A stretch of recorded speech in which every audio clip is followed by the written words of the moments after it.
Welcome back to I'm Still Here. I'm Larry. And I'm Heather. In 1998, I was diagnosed with stage 4 breast cancer. It changed everything for us, but I'm still here. And today, Sydney is here. Who's Sydney? Oh my gosh. No, Sydney is our daughter. You guys got to meet Ty last week. Yep. And now Sydney is here to give us a little bit different perspective for those of you guys out there who have kids. And we're wondering either what to do or what not to do or have already done. We're just going to give you perspective of kind of how we handled things and what Sydney thought. So, Do you want to introduce yourself, Sid? My name is Sydney. I am almost 25 years old. I obviously grew up here in Michigan with these people. And Lucky. mm-hmm. and now I live in Chicago. Mm-hmm. Mm-hmm. What do you do? I work in sales for an insurance company. It's very exciting. Oh, it's absolutely thrilling. Mm-hmm. Oh, I job, like though. it. It's a good company. Mm-hmm. It's chaotic, but it's fun. Yeah. Cool. So, there's probably, you don't really remember cancer not being a part of our world, right? Yeah, I mean, I think that's true. I don't remember cancer itself, though. Do you have any memory of like your first realization that mom has cancer? Do you remember an event or a my mom has that? Besides us just telling you. I don't think so. I think there's some things I remember now that I'm like, oh, that... Like, I remember going to Chicago, for instance, and going to Evanston, going to, like, Northwestern. Yeah. Yeah, I think that was, like, nutrition stuff. Yeah, Dr. Black. More than anything, that's, I think, the stuff that I remember, like, earliest was more nutrition stuff more than anything. Like, we didn't drink milk. We didn't eat a lot of meat. All of those things that I realize now are, like, kind of weird, but are way more on trend now. You don't remember, like, going to the hospital a bunch? No. I don't think she I really don't really went think much. I ever did. Oh, no, when you were in the Oh, hospital. with the stem cell, yeah. but she was tiny. You were She there was a only, bunch. she wasn't even 2 yet. I really don't have hospital memories. Oh, she's only I didn't two. even feel like I got to know U of M, like the hospital, until I was in college. Okay. Yeah. Went there myself. Okay. Well, you were there a bunch. Well, just mostly for the stem cell, though. She didn't, like, go often to appointments. It's not like... Or to chemo or to any of those. Yeah. No. I mean, that's what we were talking with Ty, that he actually went to chemo with me in Mount Pleasant when he was little. So I guess everyone... You were in school. No, but like every once in a while I would go with mom to Mount Pleasant, but she would just get a shot. Yeah. It'd be quick. Mm-hmm. Yeah. Yeah, I didn't really... There were no, like, friends of yours or anything that... And this can be all... Probably, I'm talking more grade school, high school type of thing, where maybe... And I know you have recently, but maybe a friend or something that was going through similar, and you were like, oh, hey, was there any of that ever? In middle... No. No. Yeah. Okay. Not before I went to college, I don't think. Like... I think more than... Again, I don't feel like it was a big part of my life. I also do think, like, when I think back even, I think this is, like, a normal thing for being in, like, elementary school, middle school. Like, you just want to be as normal as possible, where it was something that, like, I didn't ever think of or talk about, because I feel like, if anything, it was like, oh, that's something that's different than other people. Okay. So, like, I'm not going to talk about that, because that's, like, you just want to fit in, you know? Sure. That's a good point. Yeah. So the impact was fairly minimal, I would say. I'd say so. And we never... I mean, we didn't make it a point to hide anything from you.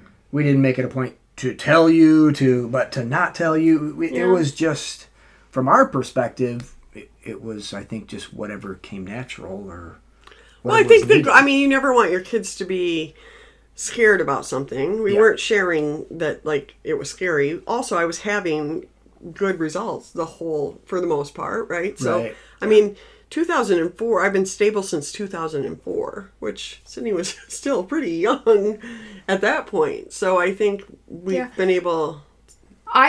When I look back at, like, growing up, I only now really see, like, positives from it in terms of those are my experiences. Like, the fact that, like, mom was home. Yeah. You know, that was, like, a positive in my life. The fact that now all the nutrition stuff, I look back at that and I'm like, oh, we were, like, 15 years ahead of what all my friends now, the way they eat or the way they do things.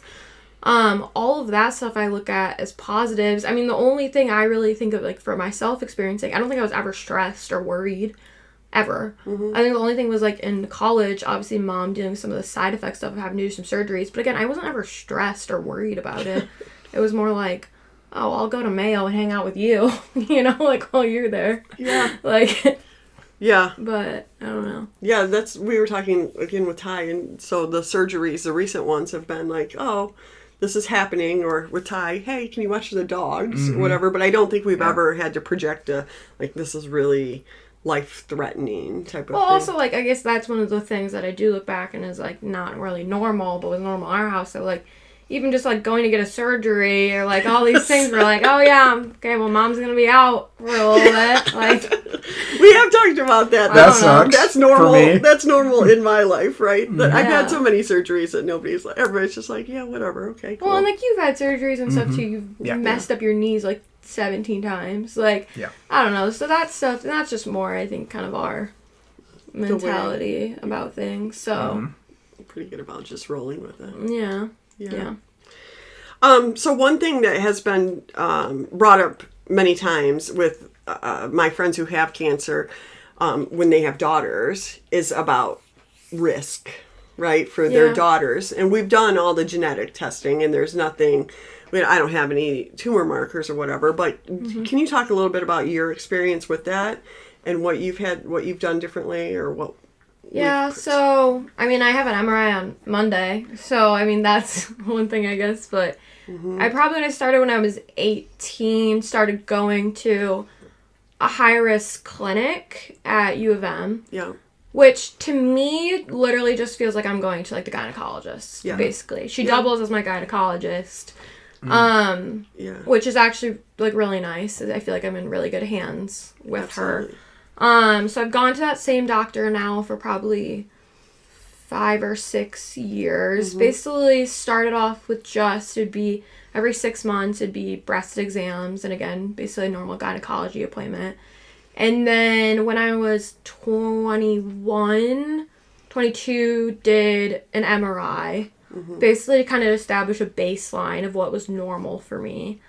And then COVID hit, and it was one of those things where COVID was actually kind of more of a risk than me necessarily going. Yeah. So, didn't go. Then I moved to Chicago, thought about switching to a different clinic, ended up being such a headache to try to switch over to Northwestern that I decided to actually just go back to U of M. So I just went back a few months ago again. Again, it was basically a normal gynecology appointment, and then also did a breast exam, kind of talked about my plan, have an MRI on Monday, kind of, again, just another, like, baseline thing more than anything.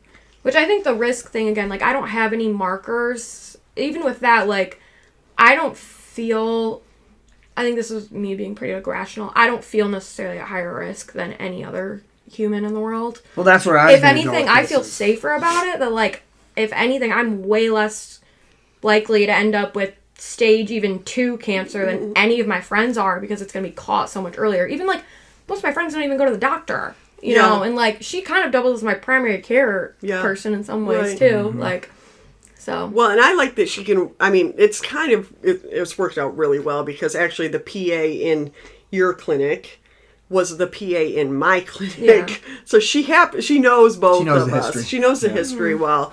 And even just when making other decisions around hormones, you know, birth control, different things like that she really can look at all of those factors, which I think for all women, that's important. And it makes me feel a lot better about things too. So was there any thought, you know, when you were 17 or 18 and the thought of doing this, was there a thought of, no, I don't want to do this?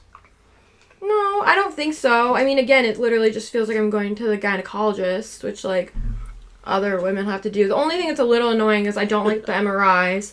No. I also don't like the last time that I had an MRI, I had to go into ultrasound after, because there's just not a lot of baseline of what other 21-year-olds, like, their breasts even look like, I guess, or the mass of them. So it does get alerted pretty quickly of, oh, something could be up, which I didn't like that. No, it's stressful. But that's, like, an ongoing conversation that we've even been having with doctors. So I don't know. I think that's the one thing, like, some of it is I understand the caution. Also, at the end of the day, I also am, like, I do push back a little bit. Like, I'm technically, again, not really high risk. Like, I am, but I'm not. in terms of I don't have markers. Also, I think there's so many health things that I'm in a better position than a lot of people because of even, again, how I've ate my whole life, how, again, aware we are of certain things. So. Okay. Yeah, I think I would just, there has been some times that it's like, I can hear the stress about the test. It's the same, and I totally get it. Yeah, I think more than anything, too, it's like, okay, I was dealing with a lot of this when I'm in college, where it's like, my schedule, even though I was thankfully, like, I went to U of M, so I was on the same campus, but it's still like, for someone to ask a college kid, like, oh, we need to see you next week at this exact time, it's like, it doesn't work I can't necessarily make time for that. Like, I was working a job, I had school, all those different things. So I think it's more the inconvenience of that. That's still, I think, the factor more than anything for me. It's the inconvenience of time. Like, I just am pretty busy. You live in Chicago. Yeah, so I think that's the biggest thing. I think the other thing, too, will be, I mean, right now I'm on your guys' insurance, too, so that's, like, nice. I haven't had to pay for any of it, but I think that's the conversation of, like, in a year and a half when I'm off the insurance. I think I will be annoyed at the fact that I have to pay for these very expensive appointments, tests, MRIs every year that aren't covered by insurance, which is annoying. Yeah, which we've talked about, right? Like trying to maximize that and get the I know most it is covered by baselines insurance, as possible. but it's like you have to. It's not like something that's preventative care where you don't have a deductible. You have to pay the deductible for it, which for me, I'm not really paying for healthcare in any other way. So that basically means money out of my pocket that I don't really want to spend, or again, my friends aren't spending because they're. Besides that, it's like I'm a healthy 24-year-old, you know. Yeah. So. Yeah, I think there's a little piece of that too, and just that you have to consider some of these things that none of your friends are considering. Yeah. But we all have things, right? But yeah, I think the knowledge more than anything is like, I think it's even something that my friends are like interested in too. You know what I mean? Even the fact that I've been more like around healthcare more than a lot of my friends have, where it's like, you know, even talking about some of them like me having a phenomenal gynecologist or even just being more aware of how the healthcare system works or insurance or all these things. Like, I think that's knowledge that's nice to have more than anything, you know? Yeah.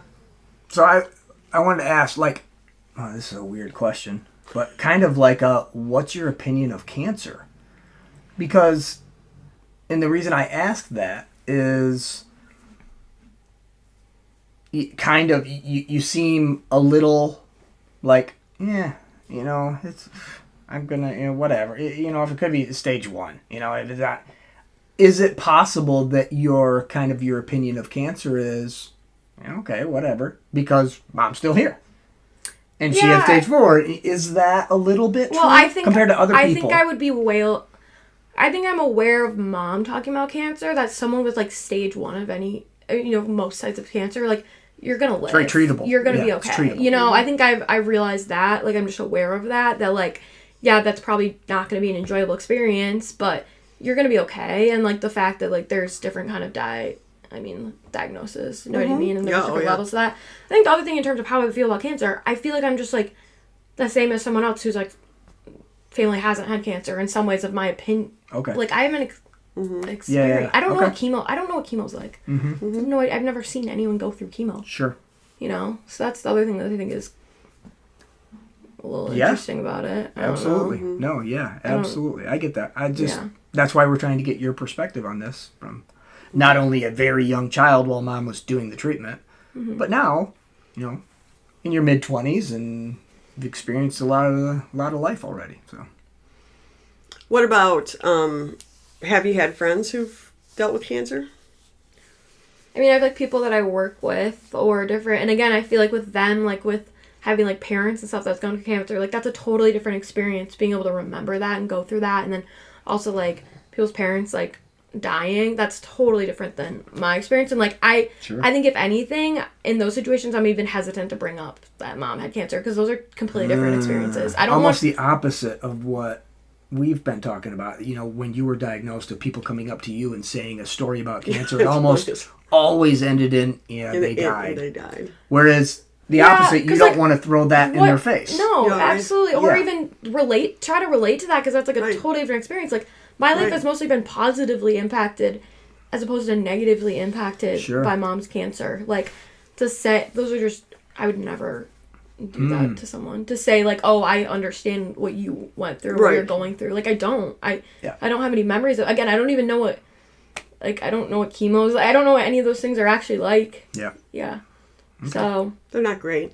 Yeah, no, I obviously. did But again, have Sydney in health class in high school, and I did a very good job of explaining what chemo was like. She clearly slept through No, that. I'm saying that's not the same thing as me having a memory of I being like, know. I've experienced that. I can relate to Absolutely. you. Hearing about something, I'm just like a normal, any other person that, again, didn't Yeah. go through that, that's heard about it. And I just Yep. think that I just in general feel that way about most things that people are going through, whether it's hard things at all in their life. Like, I never want to be the person that's like, oh, I understand that. It's like, that just makes people feel like, you don't understand me at all. Like, are you kidding me? Like, I think it's a slap in the face instead of just saying to someone, like, that must be really hard. Like, and I don't understand that, and, like, I have a lot of respect and admiration for the fact that that's really hard, you know? For sure. Yeah. Yeah.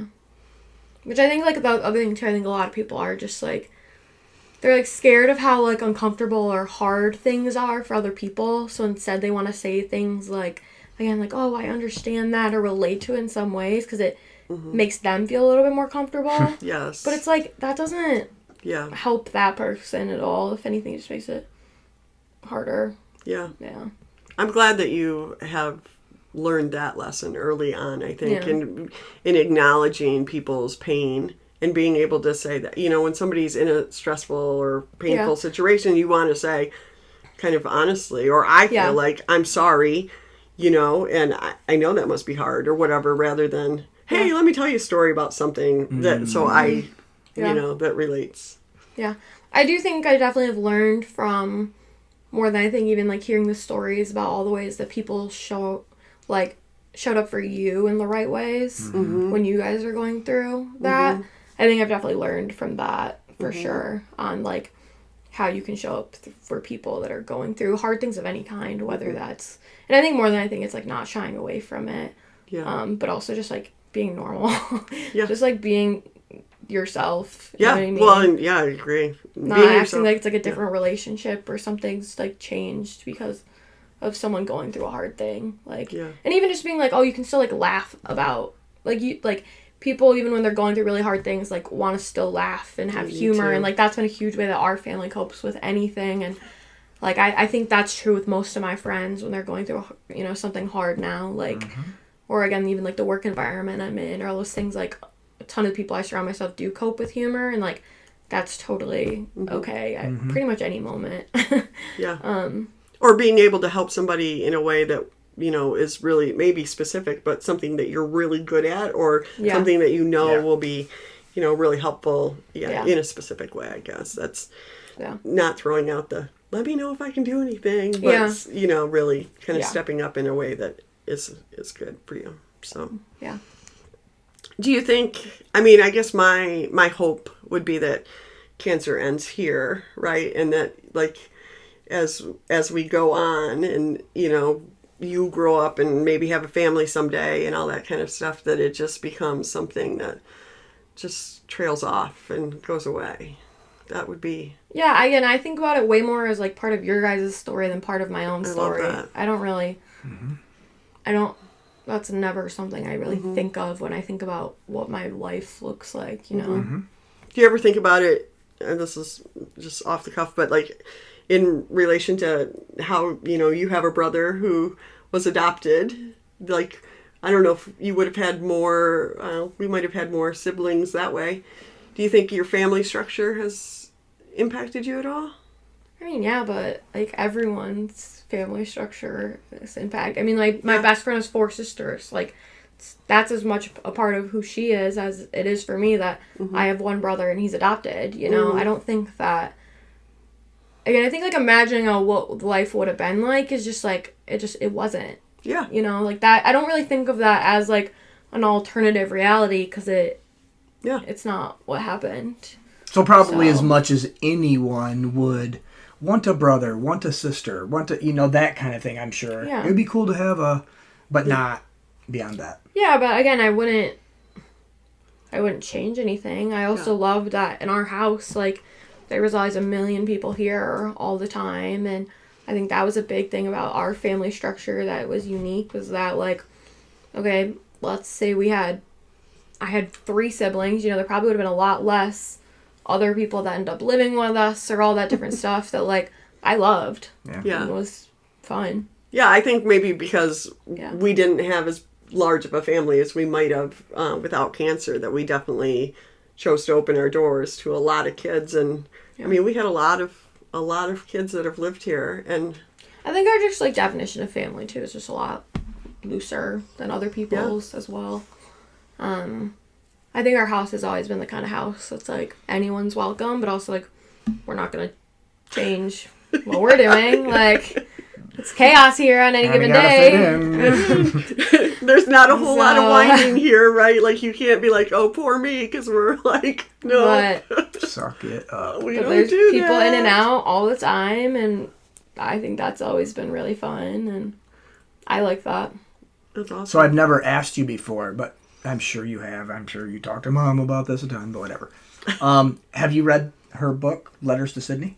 Mm-mm. You've never read it? Oh, I think that's just one of those, I don't know, maybe I will at some point, but it feels weird to me. It's not like other people have books really about their childhood to, like, read from that perspective. This is literally about you. no, But it's You not. haven't read it. It's not It's about Letters me. to Sydney. No, It's not the about letters me. are to her. That's what I'm But saying. It's that's not it. the reality that ended up happening. Like, those letters are meant for, like, a total different reality that didn't end up happening. I can't believe you haven't It's read actually this called book. Every Day We Were Killing Cancer, but your first version of it is Letters to Sydney. And again, I think some Wow, of it, that some surprises of it, me. Some of it, again, is, like, that's, like, your guys' story, not mine. Which, like, I think in some ways is, like... Yeah, but you haven't been curious about that aspect of it? I hear about it I've heard about it from you guys my whole life. I feel like that's a totally different audience, like, what that was meant for. It's You are actually wrong. interesting, though, because should read this many book. of your... No, I don't want to say many, but... That made some me of your- really uncomfortable Some of growing your, up. yeah, when your my friends Oh. would read it, and I knew that it did, Yeah. and I was like, "Oh, this Oh, is I never even Yeah. considered that. Yeah. yeah, Because they knew a little too much? Yeah, because I'm a pretty private person. Huh. And I think I'm more private than you guys are, Okay. in general. Okay. yeah." Wow. It didn't out you. You were too little. At the No, but time. it feels... Yeah, no, I get Yeah. it. It's intimate and Wow, I vulnerable in never that even respect. considered that. Yeah. Yeah. So I think that's where it's like some boundaries are just a little bit different in terms of what I have Will you about that read it? stuff. I don't Why know, maybe. It's a happy ending. I am aware, but I lived it. Like, I don't know. Wow. I would have guessed you would have read it like in high school or something. I haven't read it either. So. Man, I could have sold 2 more copies. Huh. Yeah, I tried to read the beginning and it was like, nope. Well, I mean, you both have valid points with it, and I did feel your uncomfortableness when, and I actually felt that too, when I would have a 12 or 13-year-old that was kind of Sydney's peer say, I read your book. I'd be like, I didn't really write it for you. You know what I mean? So Yeah. Because I ended up in the school library at one point. Oh, so people were checking it Yeah. out. Dang. And I didn't like that. So if it's still there, take it out. Okay. I mean, at this point, I don't care. I don't go to school there. I know, like, but same thing. Yeah. Okay. Jeez. Okay. Maybe I just should talk to my daughter more. I know. Huh. That's interesting, huh? Well, I don't really have any more questions, but Do you have any questions for us? yeah. What would you say, I guess, to people in terms of, like, if they have little kids going through cancer? How to handle that? Or what you guys feel like you did? Well, I feel like, for one thing, we were fortunate that you were so young. That was going to be my answer, is if they have little Yeah. kids, the little kids are going to find out in a Keep progression going. that's natural. And they also, I think the there's hard part is the junior high age kid. Well, I think it's even late elementary school or maybe Okay, even yeah. elementary Yeah, school. yeah, But for you, you could just process things in a way that it didn't make a big thing. I remember you one time saying like that I was bald, and you were like, "Cool, like I have hair, you don't, whatever." You had pretty funky hair at that time. It was very cool. I remember you one time finding a medicine bottle. This isn't in the book, and I I was not a terrible parent, I promise, but you found a medicine bottle. I think it was empty, I hope. And you picked it up and you said, medicine, mommy. Like you knew that, it's kind of like you knew something, but for the most part. So I guess to say to kids, you kind of got to meet them where they are. And if they're asking, I don't know. I don't think it's great to project fear on kids. You know what I mean? So I think it's okay to be somewhat lighthearted about it and keep things very simple. And, they don't need to know. I don't have to hide things, but you also don't need to tell them. I feel like kind of our society today feels like we've got to tell everybody everything. And I don't think that's true. I think it's okay to go, I don't feel good, but it's, just... I also, as a parent, always felt like when there was a situation or a question where I had to have the answer. And I've learned more probably in the last 5 years is, wow, there's a lot of people out there with answers to my questions of tough things to deal with like that. That people have already done it a whole bunch of times wrong and right. And I can go seek the right way for most of the situations I'm saying. Whether it be a counselor of some sort or a or a family. But I think wrong versus right, I think it's also dependent on the person you're, like your kids. Like the right way for me to say something to Sydney versus say something to Ty is oftentimes very different. You know what I mean? Sure. So it is kind of knowing also what that situation looks like. But I would say keep it simple to the most you can, and let them ask questions. Yeah, keep going. So I think that made me more independent too. But you were independent from a young age. Yeah. Because somewhat. I mean, it's truth because of this. I agree. I feel, again, there's like, if like mom guilt is real, and I do like feel bad about some of that stuff, but I look at it now and go, it totally made you who you are. It was already part of my personality. I think it's like some of it's just part of even my temperament or how I... Yeah. It emphasized the only child thing. Oh, because you were with a grandma or grandpa just playing, and that kind of a lot. And but always just, she's always willing to be in charge of things. So, but and I guess that's a factor too, to a certain extent. You were an only child until you were almost 5, and then Ty came. So, yeah. No, so, and I think Ty and I have always just done our own things. Yes. Part of it's even the age gap between us. It's like big enough, and our personalities are different that. And I think that's with kind of all of this stuff too. Again, feeling like it's like my stuff with this is even all separate. Is like, I don't know. Some of it is just like I also do my own thing, So yeah, I agree. Well, good.